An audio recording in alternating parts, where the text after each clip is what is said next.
Ice cream സ്റ്റിക്കും അത്യാവശ്യം കട്ടിയുള്ളൊരു പേപ്പറോ കാർഡ്ബോർഡോ ഉണ്ടെങ്കിൽ വളരെ എളുപ്പം ചെയ്തെടുക്കാൻ പറ്റുന്ന ഒരു ഡസ്റ്റക്കറാണ് ഇത്. ആദ്യം നിങ്ങൾക്ക് ഇഷ്ടമുള്ള സൈസിൽ ഒരു ഫ്രെയിം ക്രിയേറ്റ് ചെയ്യുക. ഈ ഫ്രെയിം സൈസിലേക്ക് ഫിറ്റാവുന്ന രീതിയിൽ പേപ്പർ കട്ട് ചെയ്യുക. ഇനി ഫ്രെയിം വെച്ച് നമുക്ക് ഡിസൈൻ വരയ്ക്കേണ്ട ഭാഗം ഒന്ന് മാർക്ക് ചെയ്തെടുക്കാം. ഇനി നിങ്ങൾക്ക് ഇതിൽ ഇഷ്ടമുള്ള ഡിസൈൻ വരച്ച് ചേർക്കാം കേട്ടോ. ഇനി അതല്ലെങ്കിൽ ഇതുപോലെ റാൻഡം ഷേപ്സ് വരച്ച് അത്യാവശ്യം എസ്തെറ്റിക് ടച്ച് വരുന്ന പെയിൻറ്റ്സ് വെച്ച് കളർ ചെയ്തെടുക്കാം. വുഡൻ ഫ്രെയിം ഇതിന് മുകളിൽ വെച്ച് നന്നായിട്ട് പശ തേച്ച് ഒട്ടിക്കുക. ഇനി ഇതിന് പുറത്ത് എക്സസ് ആയിട്ട് കുറച്ച് പാർട്സ് ഒക്കെ നിൽക്കുന്നുണ്ടെങ്കിൽ അതൊക്കെ നല്ല നീറ്റായിട്ട് കട്ട് ചെയ്ത് കളയാം.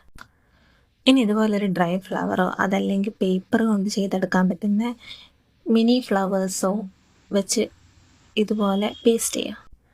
നമുക്കിനി ഇതിന് മേലെ നമ്മുടേതായിട്ടുള്ള വരയും കുത്തും ഡിസൈൻസും ഒക്കെ ആവും. ഞാനിപ്പോൾ ഇതുപോലൊരു പോയും പിന്നെ ഒരു തോട്ടും ചെയ്ത് അവസാനിപ്പിച്ചു. അവസാനമായിട്ട് നമ്മുടെ ഫ്രെയിമിൽ ഇതുപോലൊരു സ്റ്റാൻഡോടെ സ്റ്റിക്ക് ചെയ്തെടുത്താൽ അടിപൊളി ടേബിൾ ഡെക്കർ റെഡി. ആദ്യമായിട്ട് വീഡിയോ ചെയ്യുന്നതിൻ്റെ എല്ലാ കുഴപ്പങ്ങളും ഈ വീഡിയോയിൽ കാണാം.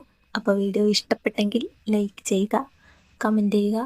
ഇനി ഇതുപോലത്തെ ക്രാഫ്റ്റ് വീഡിയോസിനായിട്ട് ചാനൽ സബ്സ്ക്രൈബ് ചെയ്യുക.